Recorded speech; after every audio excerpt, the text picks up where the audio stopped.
10th class English grammar में आप सभी बच्चों का स्वागत है।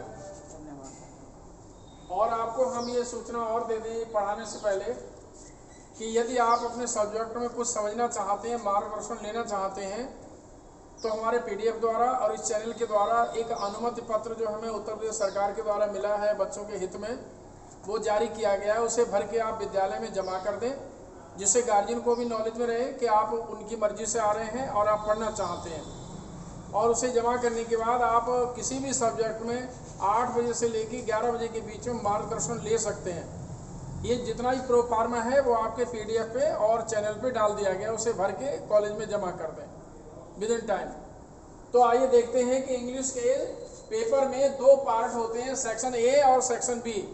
सेक्शन A में प्रोज यानी रीडर, पोइट्री और सप्लीमेंट्री आती है। 9 क्वेश्चन उसमें होते हैं।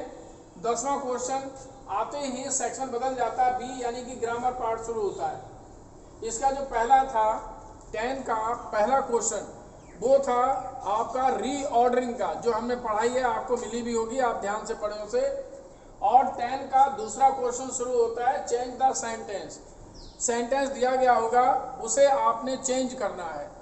तो चेंज करते समय आपको ये मामूली सी थोड़ी सी बातें ध्यान में रखनी है, जो बातें आप सबको 6ठी क्लास से लेके और 9th तक पढ़ाई गई थी। जैसे ही कोई सेंटेंस मिले, आप उस सेंटेंस की टेंस पहचानें कि वो कौन से टेंस का है, और उसके बाद टेंस की ग्रुप कंडीशन क्या है कि वो सिंपल है, नेगेटिव है या इंट्रोगेटिव है।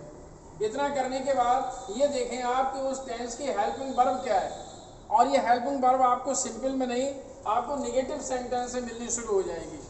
तो आप केवल हेल्पिंग वर्ब के लिए नेगेटिव सेंटेंस या नेगेटिव के लिए हेल्पिंग वर्ब पर ध्यान दें। आपने नेगेटिव के अनुसार उसकी हेल्पिंग वर्ब पहचान ली, तो आप उसे किसी भी सेंटेंस में चेंज कर सकते हैं।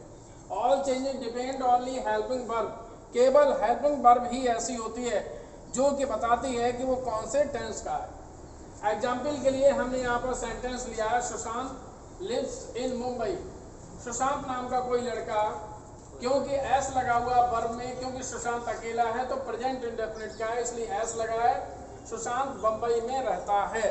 मान लीजिए आपसे कहा जाए कि इस सेंटेंस को आप निगेटिव में चेंज करिए, तो सबसे पहले वाली लाइन जो है आपको ध्यान में रखनी है कि सेंटेंस की टेंस पहचाननी है।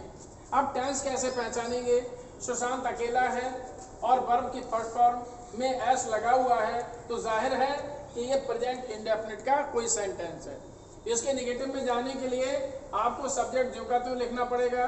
हेल्पिंग वर्ब के रूप में ये वाला एस डू में लग जाएगा, डज नॉट और लिव इन मुंबई हो जाएगा।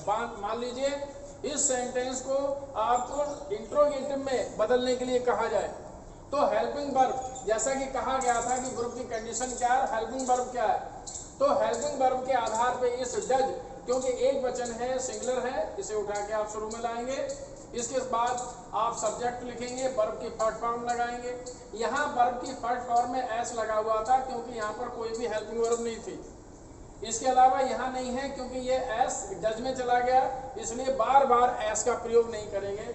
यही डज यहाँ चला गया तो लिव इन मुंबई और क्वेश्चन मार्क लगा रहेगा।